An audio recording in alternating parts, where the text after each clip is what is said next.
Well into the school year, and it's enough time for parents to discover if their child might be having difficulty in certain subjects. Joining me this morning is Tiffany Cuellar Needham. She's the executive director of Teach for America Houston. And so I love that you're coming on right now. I have 3 children, so this is always sort of a struggle.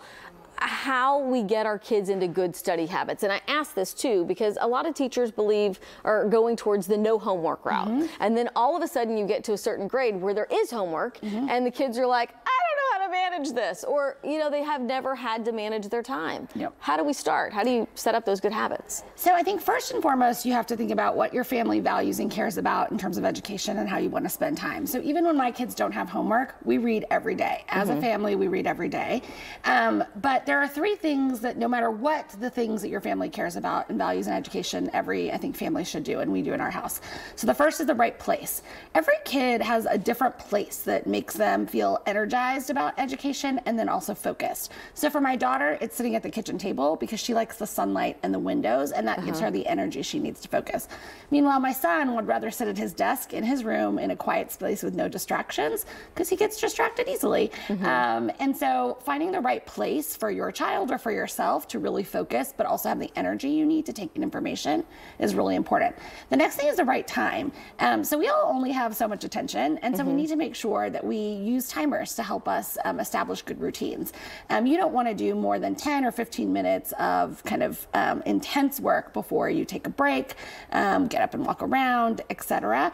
And there are all certain things that should only take a certain amount of time. And so if you're spending a lot of time, for example, if my daughter's spending a lot of time on a math problem, she's getting to a level of frustration that isn't helpful. And so she needs to stop and figure out if I can help her.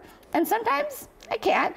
Or if I need to write a note to the teacher and say, she just didn't get this. And her plugging away at it wasn't going to be helpful to her. And so can you reteach this for her tomorrow? So setting a timer when they start their homework. Yeah, setting a timer when they start and knowing, they should be reading for 10 minutes or this math worksheet should take them 15 minutes to do. And if I come and check in 15 minutes and it's still not done, we have a problem and we need to figure out how we get help. And then last but not least is I don't like rewards because I think we should try to foster a love of learning.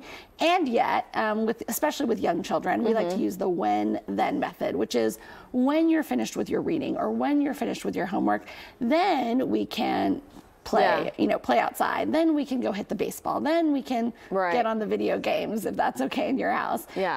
So not necessarily a reward, but when we're done with this academic work that we know is really important, then we can maybe pursue other hobbies, interests, etc. Right, and that's really good to know. I'm getting the rap in my ear, but for my kids, when we get home from school, I'm like, oh, they've been learning all day, so let's have a little bit of downtime and then we'll start. But then that turns into not being able to pry them away from the TV, from their downtime. Exactly. All right, well, these are good tips. I'm going to get that timer. Tiffany Cuellar Needham with Teach for America Houston. Thanks so much for joining us this morning.